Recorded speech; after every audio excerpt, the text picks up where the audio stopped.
Hello and welcome to the Musica Sacra Project interview series. If you like this content, please like, share, subscribe and comment with your thoughts below. And this enables me to know that you wish for more of these interviews to continue throughout 2025. Also, if you could please consider donating to the Musica Sacra Project website. You can go straight to the donation page on the website, or you can contact me directly for free international transfer options.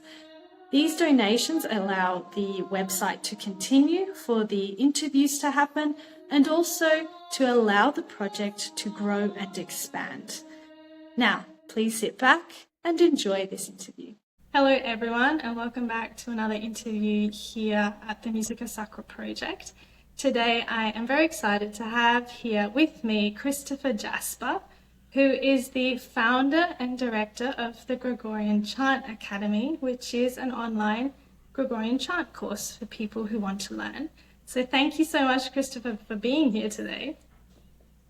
Yeah, thank you very much for having me. I'm delighted. Yeah, it's so good. It's such a pleasure and a joy that these days with the internet we can all connect across the world and keep abreast of what we're all doing. So it's really nice to actually have this interview with you and to talk in person. Yeah. In person. Anyway. Right, exactly.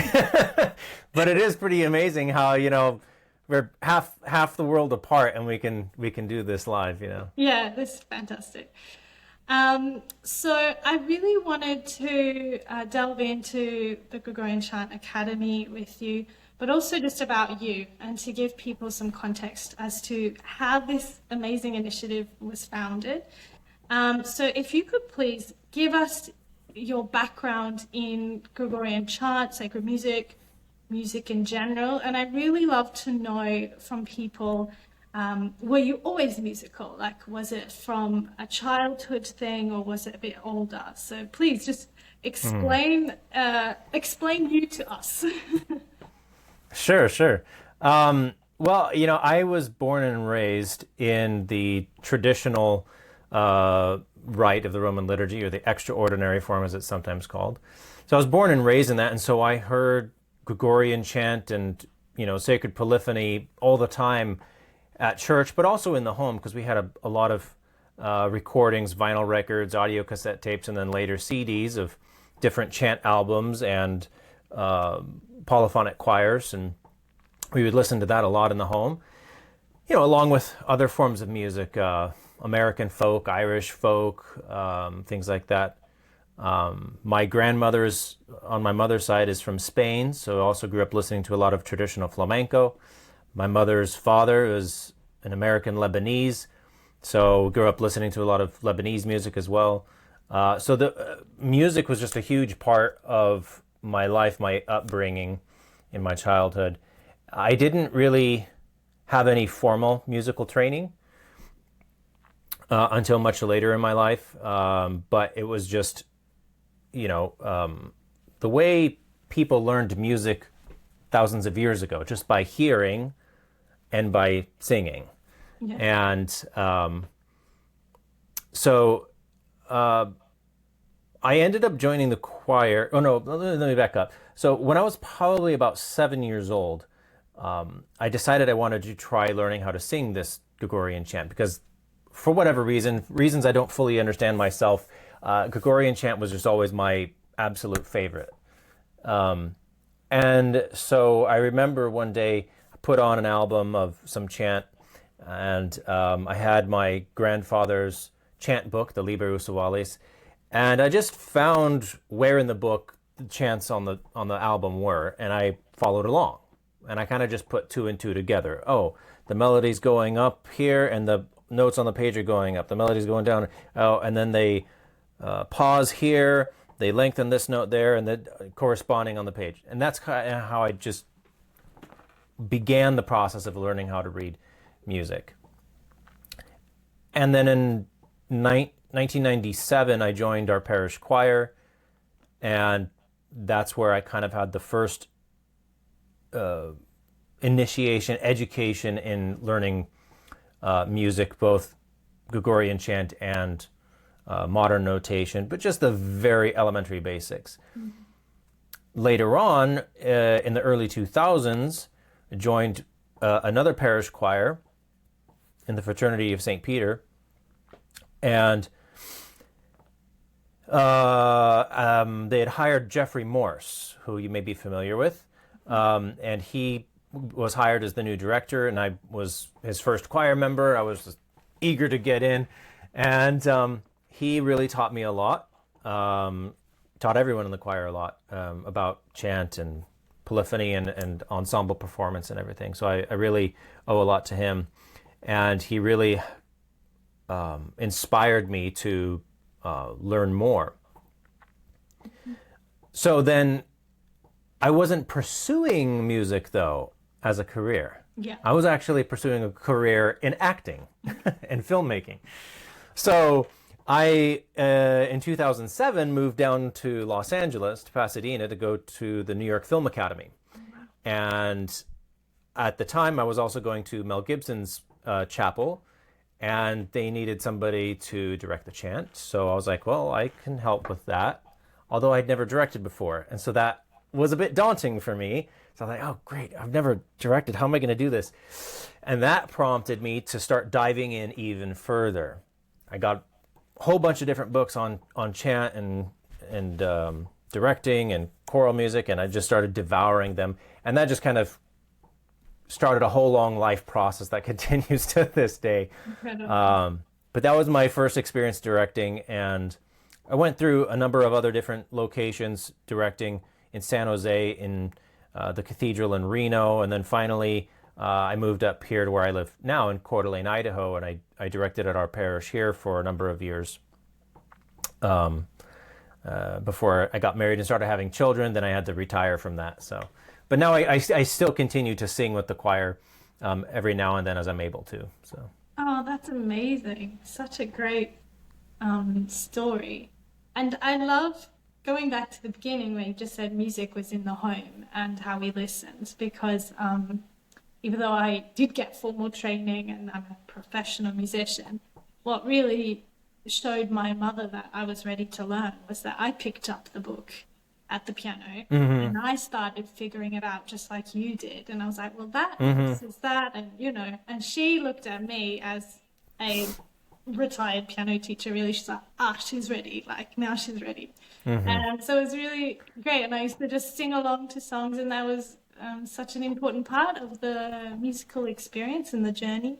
And singing in church as a child, and I'd hear my uncle singing. Yeah. And it'd be nice, and they're very robust singers, so I was robust with them. And that's just how it developed in the early years. And you can see if the child has this musical talent and everything. So I love hearing that, because even though, yes, I ended up doing music as a career, I started in the same place, as a child. It's really about your environment.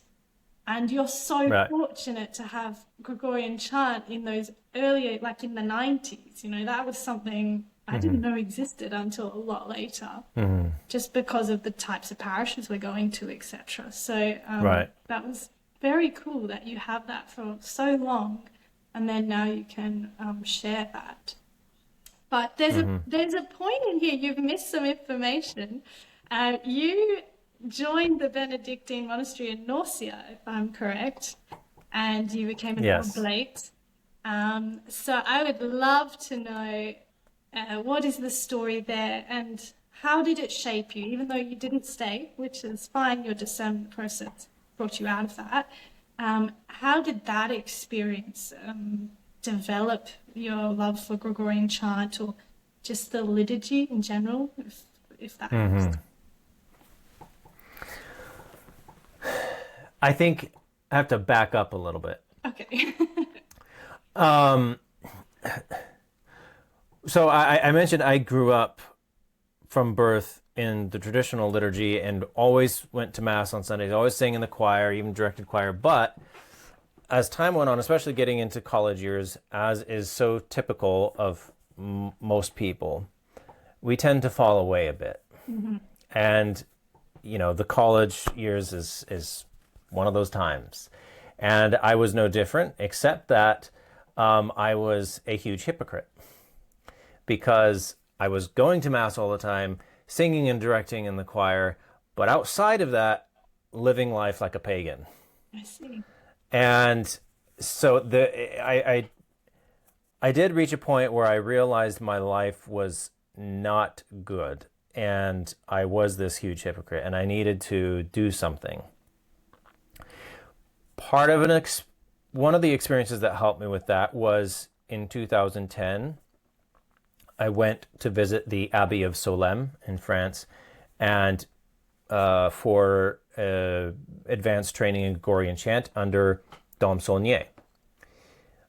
And that experience there in the monastery there spurred something further inside of me. Then 3 years later, in 2013, I went back to study with him again, this time in Tours at some Renaissance academy. But prior to that trip, one of my pastors, assistant pastors, kind of became a spiritual director to me. And he was very much trying to get me to test out a religious vocation, whether that was the priesthood or in a monastery, to at least give it a try. And I was very, very reluctant. I would give a lot of pushback. I was like, I don't want to do this.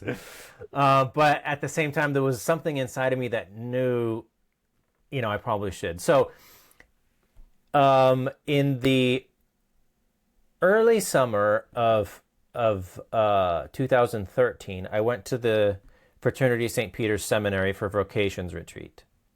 And that was very monumental in my reversion.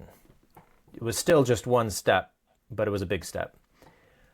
But the interesting thing was one of the priests, actually it was Father Bizig, one of the founders of the fraternity, had a private meeting with him, and he said, I don't think you're quite ready for the seminary, but at the same time, I don't think, if you do have a vocation, I think it's probably more of a monastic one. And I thought, okay, that's interesting. For me, that just automatically meant Benedictine. And so when I was already planning to go to Tours for these more chant studies with Saulnier, that, well, while I'm there, may as well check out a few different monasteries. Yeah. And I've already been to Solesmes, so this time I went to check out Foncombeau and Loubarou, and they were both amazing. But of course, they're all French, and I'm American. So when I was at Loubarou, I had a meeting with the abbot, and the abbot there said, well, have you ever considered the monastery in Norcia, Italy? And I said, well, no, I've never heard of it.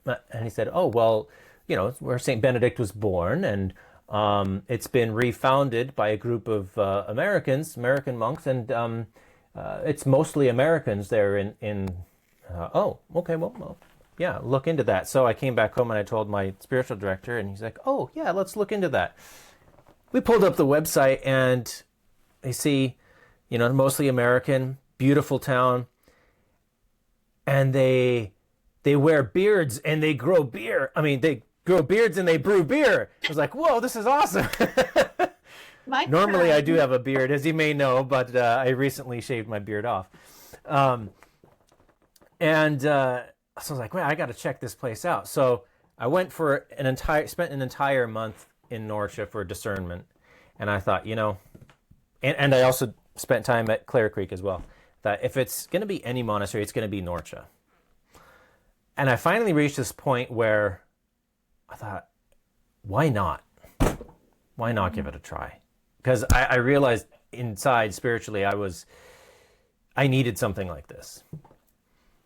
So I did. I entered in 2014. And at first it was extremely difficult. It really is like a kind of death, because not only are you leaving all of your family and friends, thinking you'll never see them again, but you're also leaving your own country, going to a foreign country with a different language, culture, everything like that. And it just felt like, a fish out of water. And but the community there was just so amazing. It was really one of the greatest experiences of my life, and they really became a real family to me. And but I did experience a lot of interior struggles, and working with my spiritual directors. I had 3 different spiritual directors there: the prior, the sub prior, and just another director. And in the end, they all came to the conclusion, this probably isn't your vocation. You probably are meant to go home and have a family. I was like, okay. So I was very relieved to finally have clarification on what my vocation was. But at the same time, I had come to love the monastic life and the community so much that I hated to go home. Yeah. I can And understand. my last night as a postulant there, we're singing Compline, and it was just so difficult for me. I just started crying so much I couldn't keep it together, and I had to leave in the middle of Compline. And but I asked them, I said, well, okay, this isn't my vocation, but I would still like to at least be an oblate. So can I leave as an oblate? And they're like, yeah, I think we can do that. So on my last day, they unvested me as a postulant and invested me as an oblate. And I've been an oblate ever since. So It's an amazing story. Such a good story. And I love that.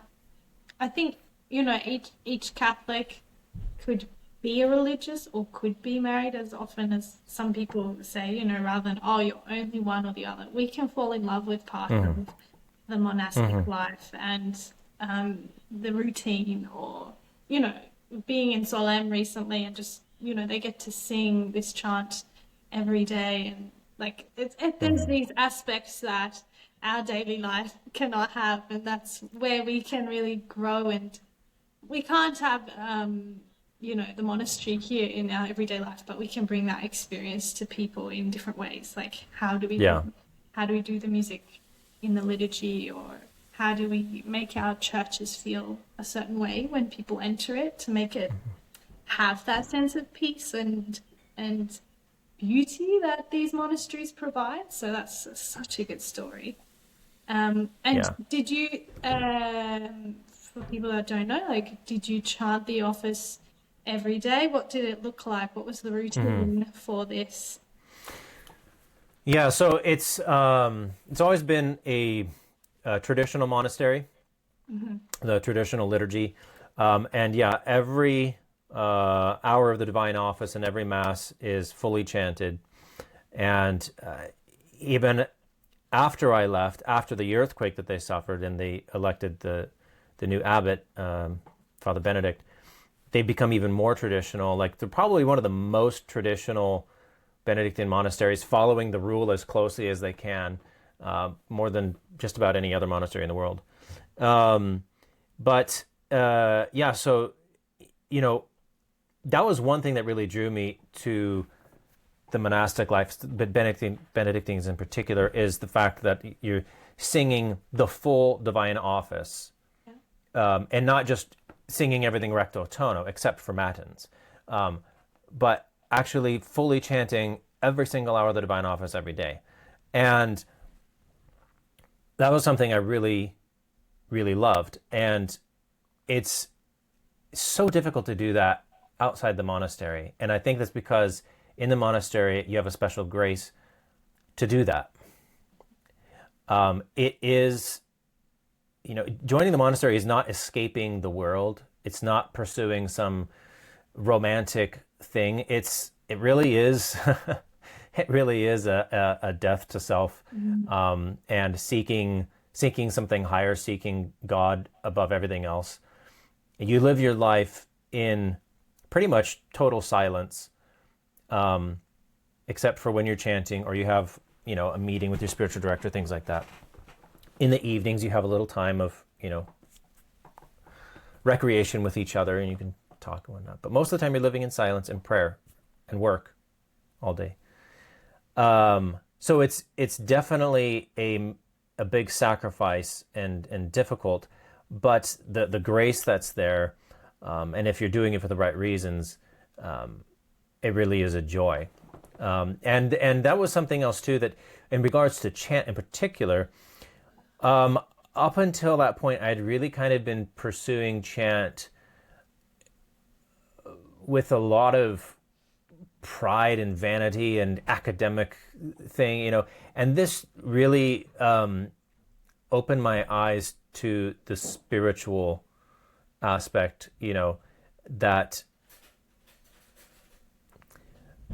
yes, the musical performance of it is important, but what's more important is how we approach it spiritually.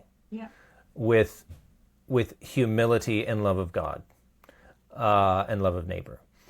That is the foundation that you really need to have first and foremost, and realizing that it is prayer, treating it as prayer, because just like a child who sings may not have a good voice and they may be off pitch and all this stuff, but they're just singing with their whole heart, and it's beautiful. We as parents, we're like, we don't care that they're getting notes wrong and they don't have a great voice, whatever. Who cares? This is beautiful. Well, I mean, we're God's children, and so He's the same way with us. We don't need to have a great voice to sing this stuff. But on the flip side, it is sacred music. It is almost the vast majority of it's from Scripture. It is the Word of God, so it does demand a certain respect and reverence that we should try to do our very best in singing it. And especially for the benefit of, because it's not just for the glory of God, it's also for the benefit, the sanctification, edification of those who hear it. And so that's even St. Benedict says that, those who have a better voice and are skilled in it should be given the job of singing the solo parts or whatever. Because even though God may not care that we don't sing it very well, it can affect those around us. And so there are two sides to the coin there. But the most important thing is that we approach it with that humility and charity. Yeah, you've surmised the balance very, very well, because there is this aspect of, if you can't sing in tune sometimes, like maybe you don't sing for this recording, or we're recording the mass. I've had an experience where the priest said, he did it in a kind way, but it was a recorded mass. Please, if you can't sing, please don't sing. And it was right. But he's very aware of what has been asked of us over history is to do our best, to present the best we could. And of course, for this situation, it was going to be, broadcast a bit far and wide.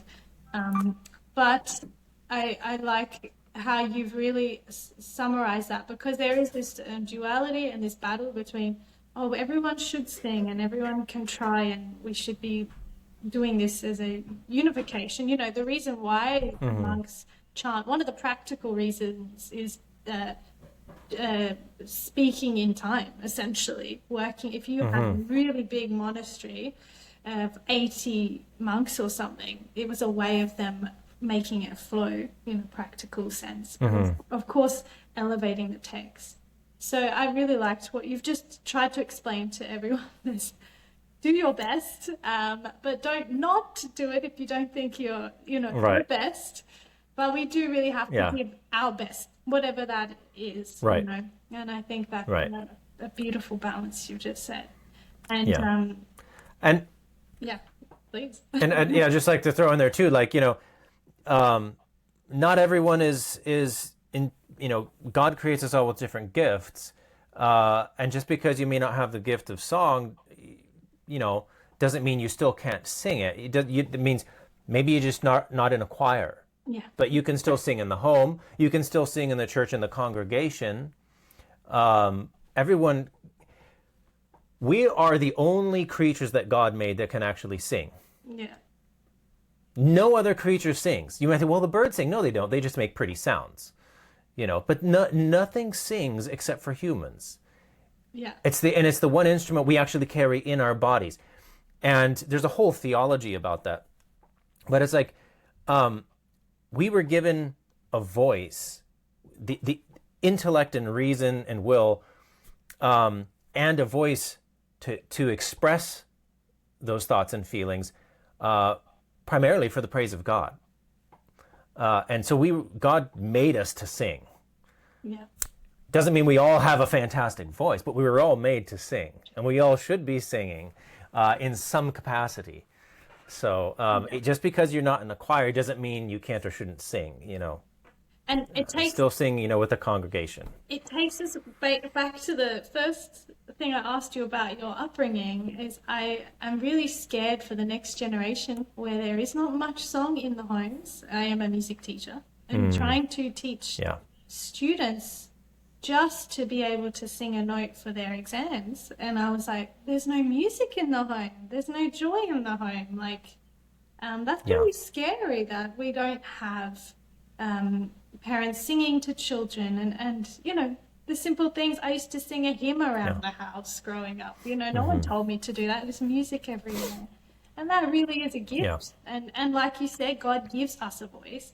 But people are not even being able to explore that because they don't have an environment to sing. And I understand some people, their families were not musical, but I think generations past, people used to sing their folk songs. That we didn't have television and mobile phones and these things, so we used to sing tunes and have that environment. That was our entertainment, was one of the family members singing and another one maybe playing an instrument they had, and this environment and brings so much joy and beauty to the home. So it's a bit of a side note, but it's I love that you said we are the only creatures that have a voice, and yet I feel like there is less and less of it. Like people don't know they have a voice. And even the miners used to sing back, in the 19th century. Everyone would sing to bring joy to their lives, So anyway, let's move on. Hi ho, hi ho, it's off to work we go. Bring back old Disney. I mean, it's like, because, you don't need to just sing sacred music. You should be listening to and singing folk songs too, I mean, It all comes together in a way, so it all brings it.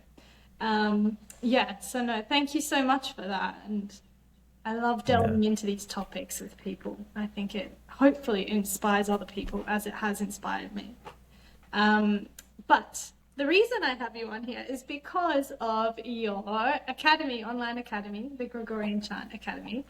And I found it a few years ago, and I was really inspired, I guess, by you going, wow, yes, online is a place to go, because for those who don't know, it is online. Could you explain, where did this idea come from? And I feel like you were the first. I think there's other things popped up since, but I really think you were the first, if I'm not incorrect. Well, technically you're not correct. I thought I was the first. And that's one reason why I did it, because I'll get into that. So where did this whole idea come from? Well, I have already told you how back in 2007 I was originally pursuing a career in acting and filmmaking. Yeah. But I also had this whole life experience of growing up and being in the choir, and that was my other huge passion. So my two great passions in life were singing in choir and acting and filmmaking. After I graduated from film school and I started to get into the business and everything, I started to realize more firsthand the decrepancy, degradation, immorality of the industry. And I knew, recognizing where I was spiritually, I was not in a good place. And I was like, if I go down this route, I'm just going to end up losing myself entirely. And that kind of scared me. Also, on the practical side of things, I didn't like how the people who get you the jobs, like in my experience that I had, just kind of was like always viewing you as like, I don't care about you at all. Are you going to make me money? You know? And I was like, yeah, of course I want to make money at this because I want to make a living, you know, but my whole thing is like, I just want to be able to make a living doing what I love to do and like do high quality work.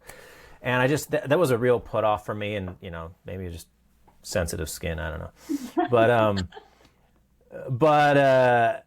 And then a third thing was, at that time, you still basically had to go the traditional route of through the studios, and millions of people from all around the world are trying to do this. Yeah. And it's like the competition was so high, and so much of it was dependent on who you know, not your skills and talent, but who you know.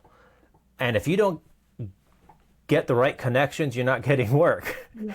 And I was like, I don't want to spend 20, 30 years of my life pursuing, just trying to get in and never get anywhere. So all those things combined basically made me decide, I'm going to switch gears and I'm going to give this up as a career. What am I going to do now? I'll pursue a career in music and try to become, you know, a choir director. And so I went back to school, studying music more. In the meantime, in the process, I think it was like right after I came back from Solem the first time, I thought,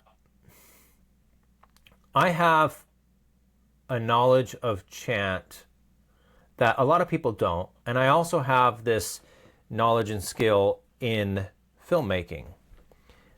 I would love to put together this kind of like, I wasn't necessarily thinking of it being online, but at least like a video curriculum of Gregorian chant, going through all the different, you know, history, square notation, all the different subject matters, and to create this, you know, video curriculum for people. Sorry, I just hit the camera there. And so that was an idea I had all the way back in 2010. But the timing wasn't right. Yeah. You know, just the ability to do it. But it was something that was constantly on my mind, and then especially after the experience of the monastery and coming back, on an oblate retreat, the oblate director said something, was like, you know, each of you has different gifts and talents and skills and things where you can help each other out in different areas. And so I mentioned to him and to the prior, you know, this idea I've had for a long time. Is this something I should, you know, actually pursue and try to make happen or not? He said, yeah, you know, it sounds like a good idea, but, you know, discernment is something. So think about it, pray about it for a little while longer and see what happens. So in 2021, I'll skip the whole story of what brought it about, but okay. I was, I found myself severely underemployed and trying to support my family. So it reached this point where I thought, maybe this is the time where I actually try to make this happen. And I talked to my wife about it, and she's like, yeah, okay. Because I had just discovered that people actually make money on YouTube. I didn't know that. And I was like, well, why don't I try doing this, and maybe I can earn a little extra income that, you know, make up for what's lacking, you know? Yeah. So in January of 21, I launched the Gregorian Chant Academy on YouTube. Really still not knowing anything about YouTube. And I learned the hard way how difficult it is to make any money on YouTube. Yeah. And but nevertheless, the channel blew up, and so within the first year, it had surpassed 10,000 subscribers. Okay. And I thought, wow, okay, there's something here. And at the time, I had my own woodworking business, but it got to this point where it's like, I can't keep doing both. I've got to do one or the other. So in early 22, I decided, if I'm going to make this happen, I got to start a website and announce like a paid course, because I can't keep doing everything for free because YouTube's not paying enough for that. Mm-hmm. So I created a website. I announced this online master course, and I had it limited to like 12 or 15 students per month. And first month, boom, sold out immediately. And I was like, whoa, okay, all right, well, I guess this is it. So I closed down my woodworking business, and the academy's been my full-time job ever since.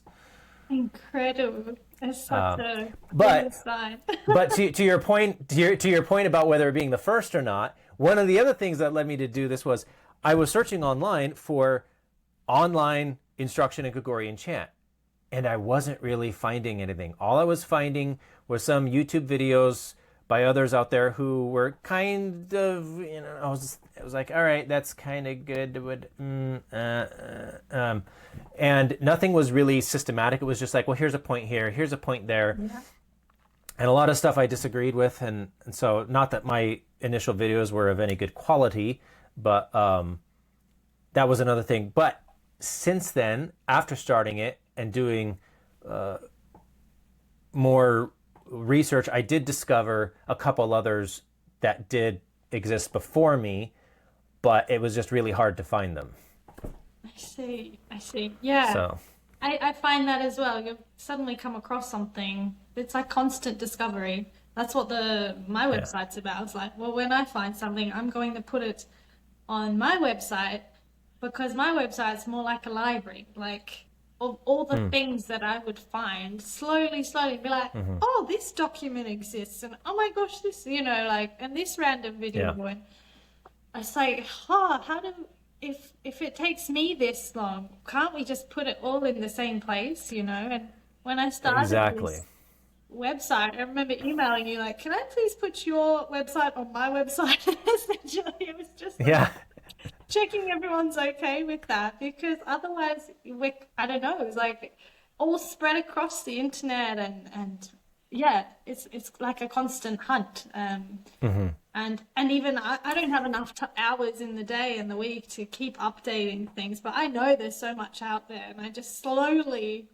I just put something new on when I can, because I have another job as well, so right. But this sacred music project you started this in 21 as well, correct? Or was it 22? I think it was 23.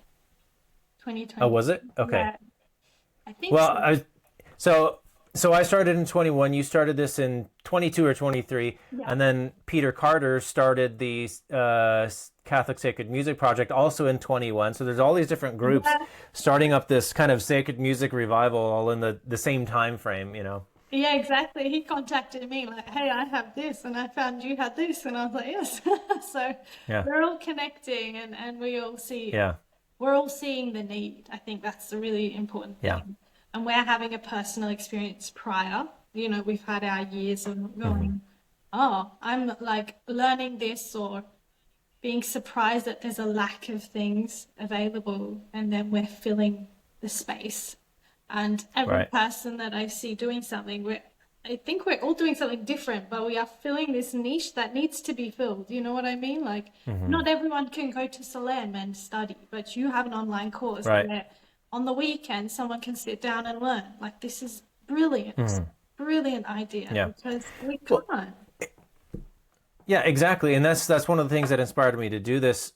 Originally was just thinking of a video course like DVD, but then with the expansion of YouTube, I thought, well, put it online, because my whole experience of trying to pursue mastery in Gregorian chant my whole life was learning from this director, learning from these books, going over here to Salem and studying, and over here to this place and studying, and and searching for resources and information, and of course the one thing that you can't replace is actual experience, right? But in terms of study, it just took a long time and a lot of money looking for these books and that book and this teacher and that teacher, and then trying to put it all together and sift through the information and the different approaches and all that. And so it can be hard to find those resources and sift through it all. And so that was kind of one of the other reasons that led me to do this was, let's make learning Gregorian chant accessible and easy, so it's not hard to find this information. And so you don't have to sift through all this different stuff. And you don't have to travel to Europe or to here or to there, and you're not, you can go to like these weekend workshops and you get so much out of that, but your time is limited, and you have to spend money on the event itself, plus travel, plus lodging. And it's like, let's do something so you can have all this easily accessible in one place, and you don't have to travel, and you don't have to spend a whole bunch of money, Yeah. Fantastic. And it's like, I wish something like that existed, 20 years ago. Yeah, yeah. No, we're riding the wave now, I think, and that's it's really exciting. It's really exciting to see what the next generation will have, and even in 20 years, what we might have in our knowledge of it, because of everyone's small efforts, like you are doing, and everyone else. So it's wonderful. And what I would love to know, because there's something coming up soon, could you please explain what the Academy is now offering? And there's been a bit of shift and change with it. When I go back online, I see it's like a bit different. So could you explain, has it had a bit of a revamp? Am I mistaken? Yeah. Okay. Yeah, so I completely remade the website. Previously, it was hosted on Wix, and that was fine. But the problem was things were kind of spread out all over the place, and I wanted to have a website where everything could be in one place. Yeah, I mentioned back in 2022, I launched my master course. That was like the beta version. And then about a year and a half ago, I began the process of remaking it. We call it the Master Course 2.0. And this is basically learning from the beta course. What worked well? What didn't work so well? What should I take out? What should I put in? What should I restructure, reorganize, and all that? And so that's this new version of the Master Course is, so it's all pre-recorded. And there's that. Also in January, I plan on introducing a live cohort, a 12-week program, one lesson per week. And so that's a live training program. I also offer now singing and coaching lessons online or in person for anyone who lives here. But so there's all these different things now, like where before they were all spread out, and I wanted to have all of that in one place, as well as being able to sell my own recordings. So now it's hosted on, for anyone who knows web hosting sites, it's now hosted on Kajabi. And that allows me to have everything in one place. And so this year, 2025, from September 1st through September 9th, we're having our annual open enrollment for the pre-recorded self-paced master course. And that's that includes a mini course, square notation, everything you need to know about square notation, solfege, sight singing, and a pretty good deep overview of the history of Gregorian chant is the mini course. And then the master course has everything from learning how to sing the Psalms or the Divine Office, learning the rhythm and structure of the chant, how the melody and the rhythm of the chant are heavily influenced on the rhythm and accentuation of the Latin text, how to analyze and break that down, the different compositional styles of chant, all these different things, chants of the Mass, Gregorian hymns, the Gregorian modes, semiology, how to interpret the medieval manuscripts is all in this master course.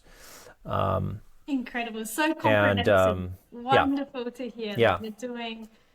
And is this for what level would you say, or is there sort of a variety in that? Yeah, so the mini course is accessible to just about anyone. Great. Yeah. It's for beginners, and that's included with the master course. If anybody purchases the master course, they get that as well. So if you're not like ready for the master course itself, well, if you purchase the master course, you get the mini course anyway, and so you can take that. And then when you're ready to continue on with the master course, boom, it's there.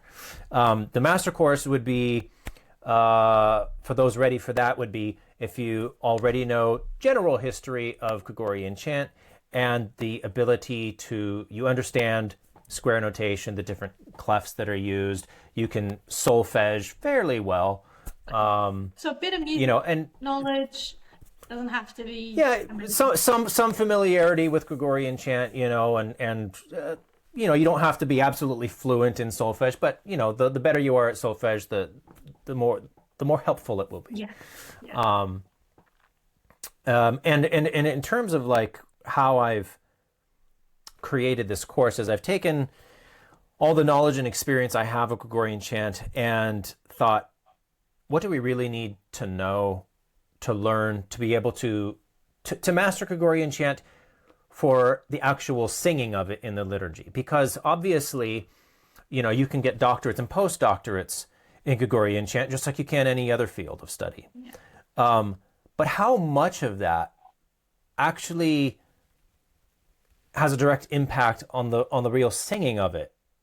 And I mean, to be honest, I'm like, a lot of it is just academic, and a lot of it does not have a direct impact on your actual singing. So that's kind of what I've done, is try to thought, what really makes a difference? What do we need to know, not just to be able to sing it, but to kind of understand it as a musical language, so that we're not singing something like, well, why are we doing this? I don't know, just because we do. But so that you actually understand what you're doing and have the knowledge and skills to sing it beautifully.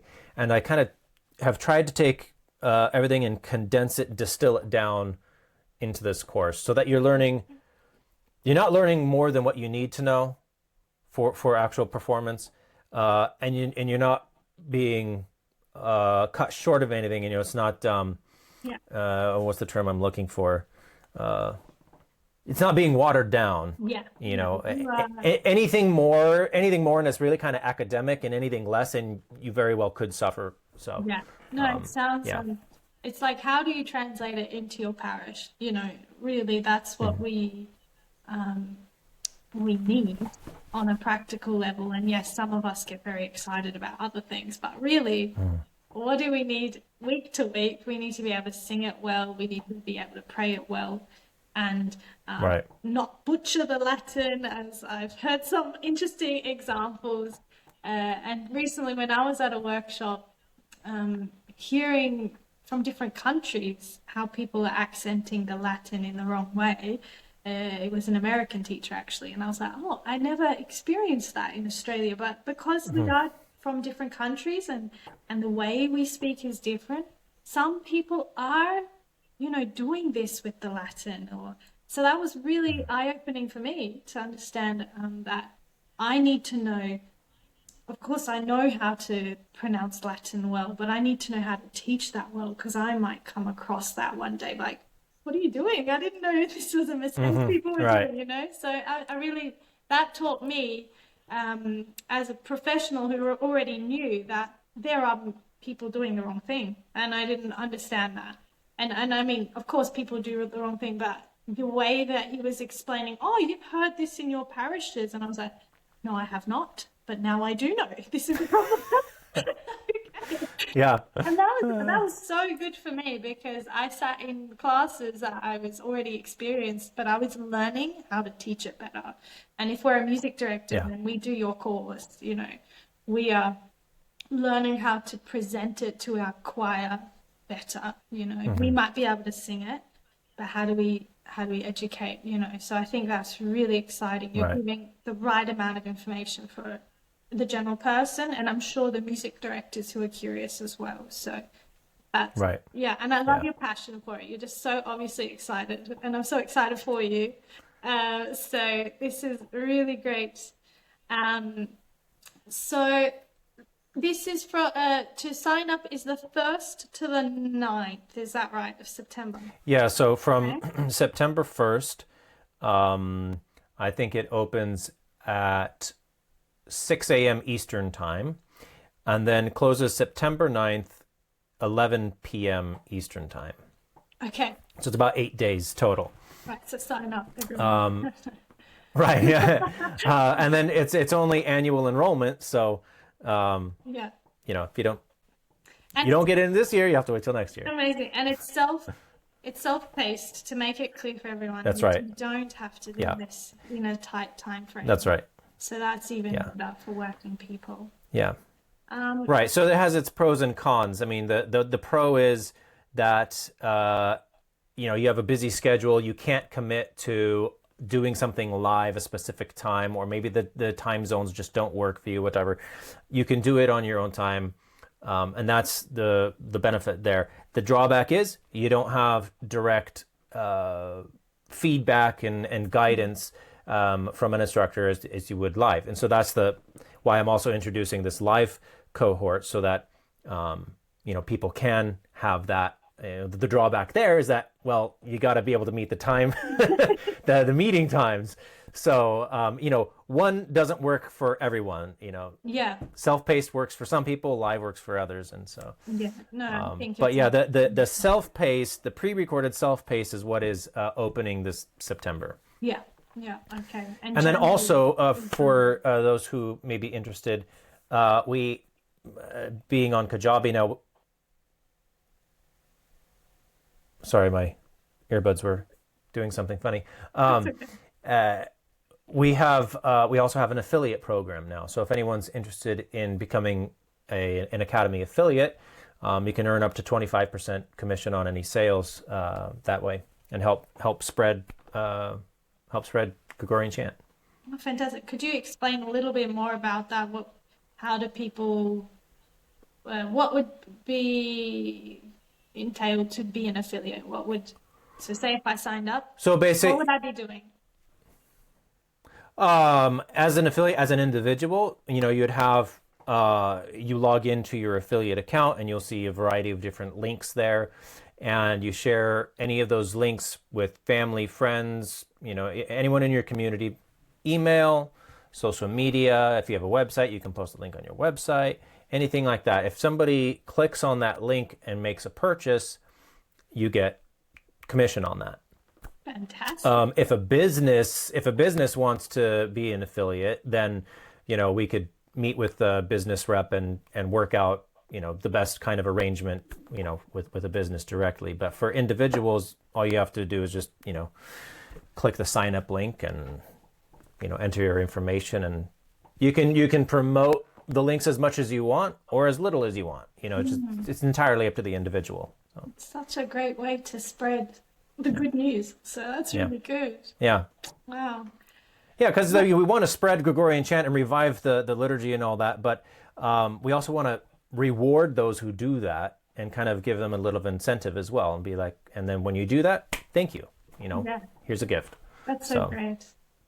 I'd love to, well, it's been so good talking to you, but I'd love to wrap up with a final question, and that is really what have you learned running your academy, and how has it affected you either as a musician or a Catholic? Or I feel like when we do these things, people think we know everything, but sometimes we're learning as well. But it might not be learning about music. It might be something else. Could you explain? No, exactly. The biggest thing I've learned and continue to learn is how much I don't know. And I think there's an old adage about that. If anyone is honest with themselves, the more you learn, the more you realize how little you know. Yeah.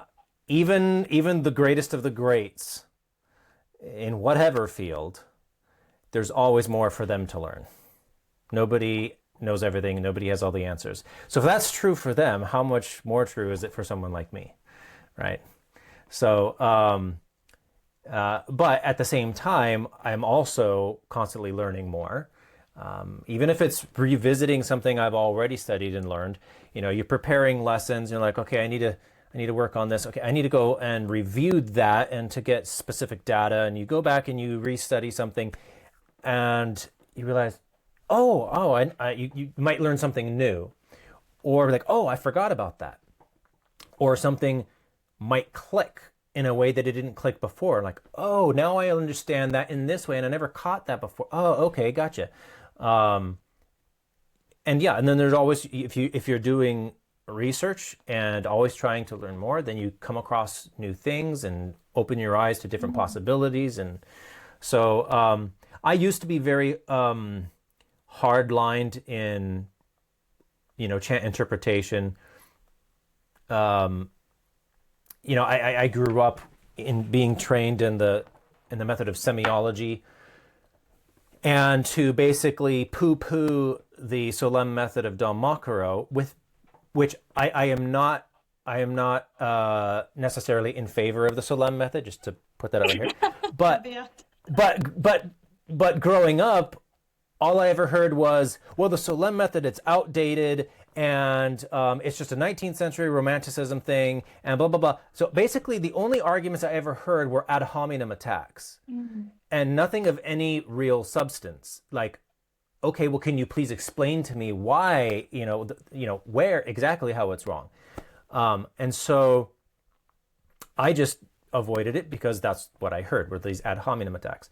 But then there was a point as a director where the priest actually wanted me to direct according to the solemn method. And it's like, okay, well, I'm going to have to study that then. So, and I'm the kind of person where if I like to go to the sources. So if I'm going to learn solemn method, I don't want to learn what somebody else says about it. Yeah. I want to see what Dom Makaro himself, he's the one who made it up. So what does he say about it? And so I read through his whole opus magnum, 400 plus pages, not the second volume because that hasn't been translated into English and my French is not quite good enough to read that. But the first one, and reading that, I was like, hold on.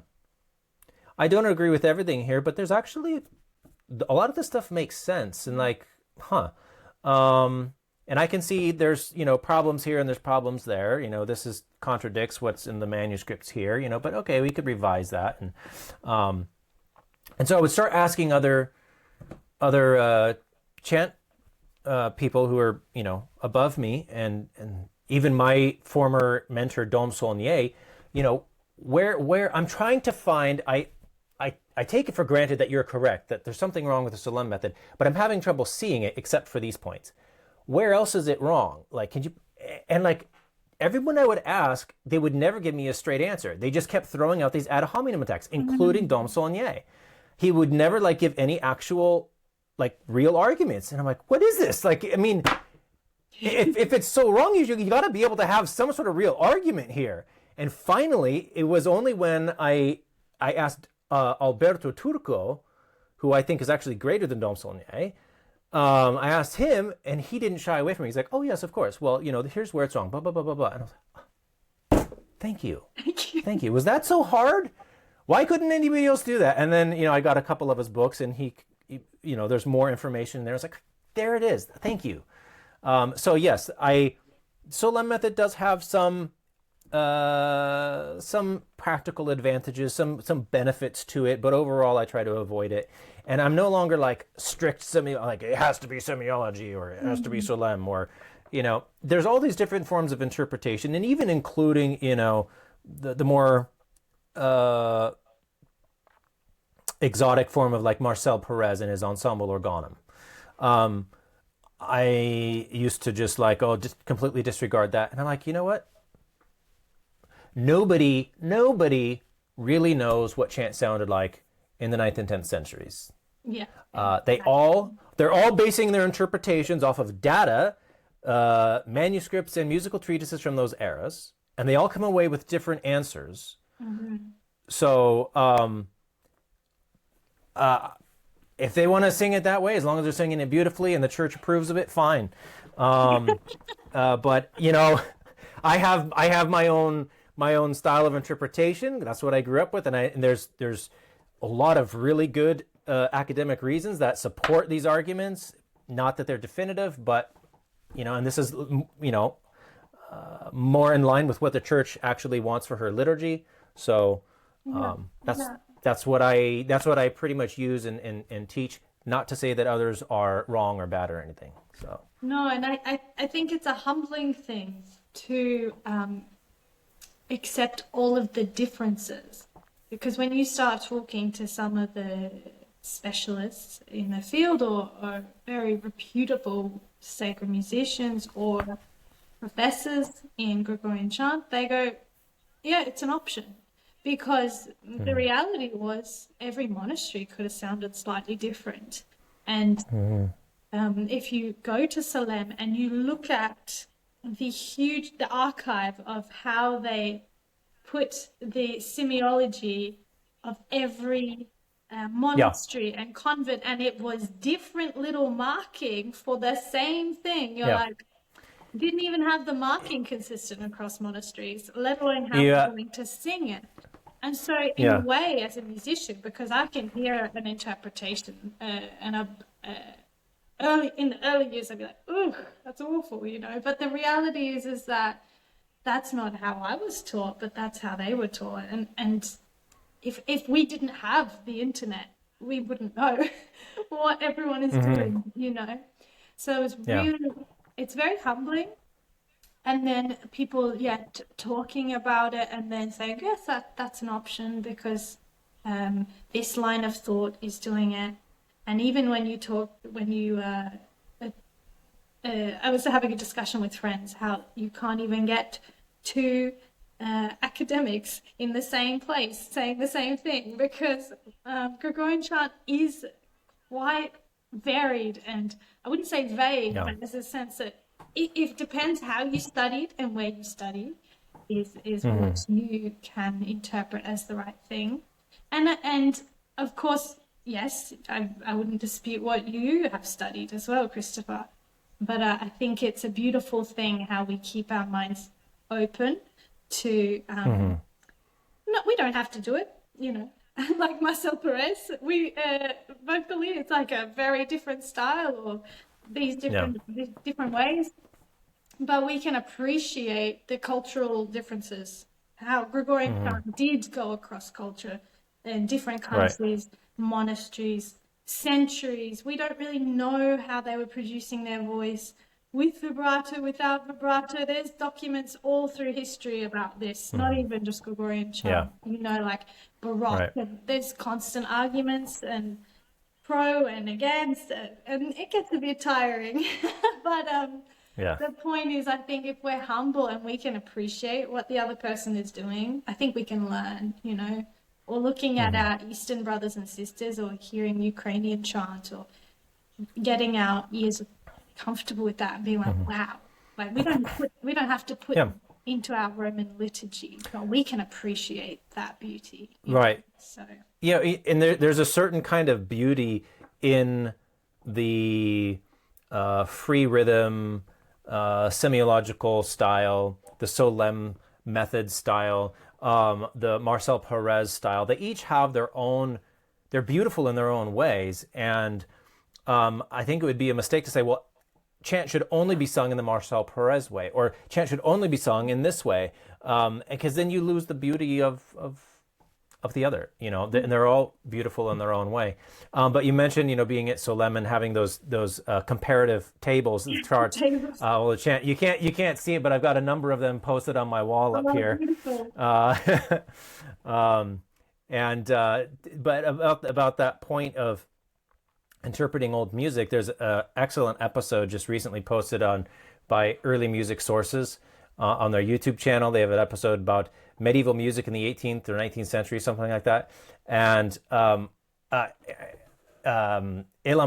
Rotem, the guy who runs it, I love that episode. He hits it so well on the head. I encourage anyone watching to check out that episode, because it just shows how it basically, if I hate to misquote him or butcher anything, but in a nutshell, I think what he was saying was, we all interpret ancient music according to the knowledge and style of our own times. And there's really no getting around that. Yeah. He said you just have to be honest with what you're doing with old music, because he was looking at a specific piece of music by a specific author or whatever, and how someone in the 18th century was trying to reconstruct that, and then how musicologists today from the 1980s and whatnot, like 5 different albums of how they interpret that, and they're all vastly different. And so he's like, this is the reality of doing ancient music. Yeah, again, nobody knows with certainty how it sounded. There are all kinds of different arguments. Some are more plausible than others, but there's always arguments for something else. So Yeah, and we could say there would probably no hard and fast way that it sounded just like today, and I think it's kind of, I guess, scary in a little way if we are the performers. We're like, are we doing this right? Or what are people going to do with our work when we leave it if we're a composer? Right. But in a way, music is organic, and the human voice is a natural instrument, and we are formed and shaped by our times.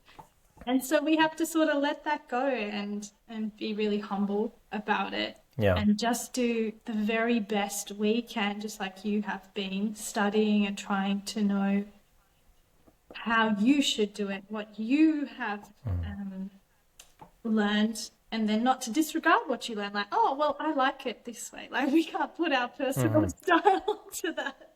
I feel like once we know and we've learned something, we should be applying it. But otherwise, right. It's a big world out there and a big history. It's huge history. Yeah, I mean, it's something else he said was, well,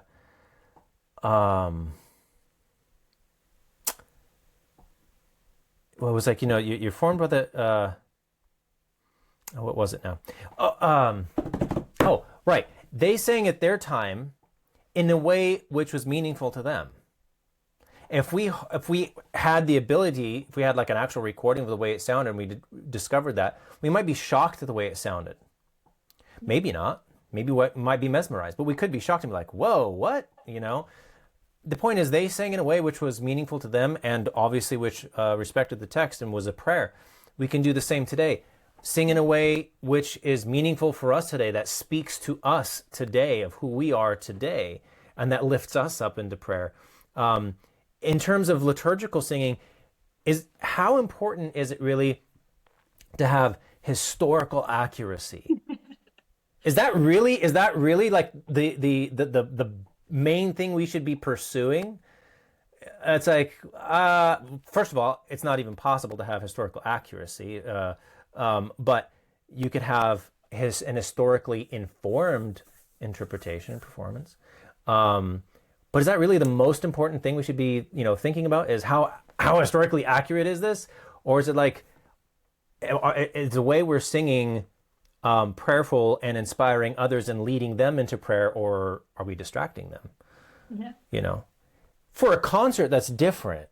For a concert, you can do all kinds of theories you want about how historically something was done. But for the liturgy, what should be more focus is what is speaking to us today, leading us into prayer and enriching our spiritual lives. That's more important. Yeah. And then, learning what you can from these historical sources. But, that's my take anyway. That's a beautiful way to say. So thank you so much. I feel like you've summed up exactly what I've been thinking for many years, but at the same time, we have to keep learning us as the musicians, but then to not worry too much about the performance once we're doing it.